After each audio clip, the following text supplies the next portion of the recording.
Assalamualaikum warahmatullahi wabarakatuh. Perkenalkan, nama saya Abid Firdaus. Di sini saya akan membawakan materi mengenai cerita pendek dari mata kuliah media pembelajaran digital. Jadi materi kali ini yaitu mengenai cerita pendek. Cerita pendek sendiri yaitu salah satu dari bagian dalam prosa yang berbentuk cerita fiksi dengan hanya satu konflik, yang artinya dimana cerita pendek yaitu cerita yang singkat, padat, dan jelas alur ceritanya. Berbeda dengan novel dan juga buku fiksi-fiksi yang lainnya. Karena cerita pendek ini adalah cerita yang dimana ceritanya sangat pendek namun penyampaiannya mudah dimengerti oleh si pembaca dan juga sangat jelas cara penulisannya. Dan juga di sini ada ciri-ciri cerita pendek, yaitu ciri-cirinya terdiri dari 1.600 sampai 10.000 kata, sehingga membutuhkan sampai 10 hingga 30 menit saja saat membacanya. Ciri-ciri yang kedua yaitu cerpen biasanya berfokus kepada satu subjek atau tema. Subjek ini berupa tema suatu yang biasa seperti tugas sehari-hari hingga mempunyai nilai-nilai yang tinggi. Dan ciri-ciri yang ketiga yaitu cerpen biasanya berlangsung dalam satu latar, sehingga berfokus pada satu alur cerita yang bersifat satu konflik dan tidak ada konflik yang lainnya. Yang keempat, cerpen biasanya fokus hanya pada satu atau beberapa karakter yang terdapat di dalam cerpen tersebut, sehingga karakter-karakter atau watak yang ada di luar cerpen itu tidak akan dimaksudkan. Dan juga ciri-ciri yang terakhir ada diksi. Diksi ini menggunakan bersifat untuk mudah dipahami oleh si pembaca tersebut. Yang selanjutnya yaitu ada struktur cerpen. Yang pertama yaitu abstrak, yang kedua orientasi, yang ketiga ada komplikasi, yang keempat ada evaluasi, yang kelima ada resolusi, dan yang keenam ada koda. Apa pengertian dari kelima tersebut? Yang pertama ada abstrak. Abstrak yaitu sebagai bagian dari cerpen yang bersifat pilihan. Jadi abstrak ini memberikan gambaran di awal cerita. Yang kedua yaitu orientasi. Pada bagian ini tokoh dan latar diperkenalkan dengan latar yang terdiri atas latar waktu, suasana, tempat, dan lain sebagainya. Yang ketiga ada komplikasi. Di bagian tengah ini komplikasi, seorang penulis memiliki tugas yang sulit untuk membuat pembaca tertarik. Nah, dimana tulisan ini harus semenarik mungkin sehingga pembaca ini tidak bosan akan membaca cerpen yang telah ditulis oleh si penulis ini. Yang selanjutnya ada evaluasi. Nah, bagian evaluasi ini menyajikan perjalanan konflik dari awal sampai ending yang terdapat di dalam penulisan tersebut. Yang selanjutnya ada resolusi. Nah, bagian ini disebut juga dengan bagian perelaan atau permasalahan yang akan selesai, yaitu saat dimana titik tertinggi mulai akan tertemunya berakhirnya konflik tersebut. Nah, selanjutnya ada koda. Bagian ini adalah alur dari cerita cerpen penulis yang disampaikan pada tulisannya yang mengandung pesan-pesan tersirat maupun tersurat. Dan selanjutnya di dalam cerpen ini juga ada unsur intrinsik dan juga ada unsur ekstrinsik. Yang pertama ada unsur intrinsik yang terdiri atas tema, tokoh, penokohan, watak, latar, alur, sudut pandang, dan juga amanat. Nah, dari ketujuh elemen tersebut sudah tidak kita asing saat kita membaca cerpen, membaca novel, baik itu menonton film dan lain sebagainya. 7 elemen tersebut sudah kita ketahui. Dari segi tema apa saja yang diambil dari cerpen tersebut, dan juga tokoh siapa saja yang terdapat dalam cerpen tersebut. Nah, watak dari tokoh-tokoh tersebut bagaimana, ada yang antagonis, protagonis, tirtagonis, dan lain sebagainya. Dan juga alurnya, apakah alur ini maju mundur atau alur ini menggunakan alur yang hanya biasa-biasa saja atau menetap.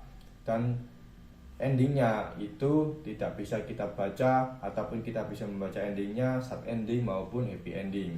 Selanjutnya yaitu ada sudut pandang. Nah, sudut pandang ini kita juga bisa menilai dari berbagai macam sudut pandang orang pertama, orang ketiga, orang kedua, dan lain sebagainya. Dan juga amanat ini juga sangat penting, dimana cerpen saat kita membaca cerpen, karena diktanya yang sangat singkat, jadi kita itu harus mengetahui amanat apa saja yang terkandung di dalam cerita pendek tersebut. Dan selanjutnya ada unsur ekstrinsik. Nah, di sini ada dua unsur. Yang pertama ada latar belakang masyarakat dan juga kepengarangan. Nah, kedua unsur ini saling berkaitan, di mana latar belakang masyarakat yang telah ditulis ke dalam cerpen apakah sesuai dengan keadaan yang ada di sekitar maupun tidak. Dan juga kepengarangan, di mana kepengarangan ini juga dikaitkan daripada hubungan-hubungan sosial di masyarakat. Tentunya sang penulis juga akan melihat situasi masyarakatnya yang ada di sekitar. Dan kawan-kawan sekalian, pada kali ini media digital ini saya akan menggunakan media Blogspot untuk menuaikan bagaimana cara kerja siswa daripada cerita pendek tersebut untuk dijadikan tugas harian atau ilmu-ilmu yang baru yang akan digapainya. Oke, kali ini saya akan memberikan tutorial bagaimana cara kita membuat akun Blogspot terlebih dahulu untuk para siswa. Jadi siswa nanti kita ajari membuat akun Blogspot, lalu kita sampaikan materi-materi apa saja yang harus dimasukkan ke dalam Blogspot ini dari cerita pendek yang telah dibaca. Nah, terlebih dahulu kita masuk ke dalam Google, kita klik saja Google. Nah, di sini kita akan cari pencarian blogger. Nah, setelah muncul blogger, kita langsung membuat blog yang unik ini, kita klik. Kalau sudah punya akun, kita masuk ke blogger.com saja atau pada tulisan login ini. Berhubung kita mulai dari awal, kita langsung buat blog yang unik saja. Nah, di sini ada tulisan blog Anda. Kita klik saja.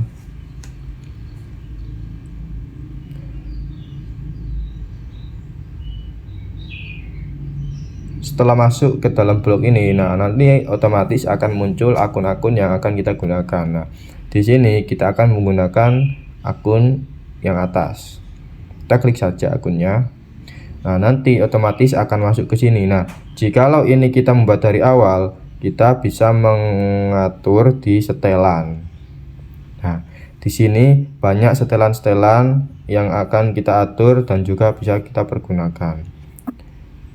Lalu, bagaimana kita membuat materi unsur-unsur atau nilai-nilai yang terdapat di dalam cerpen kita masukkan ke dalam blogger. Ketik saja postingan baru. Nah, di sini kita tulis judul, semisal cerpen Joko Tingkir. Nah, di sini kita tulis saja cerpen Joko Tingkir, lalu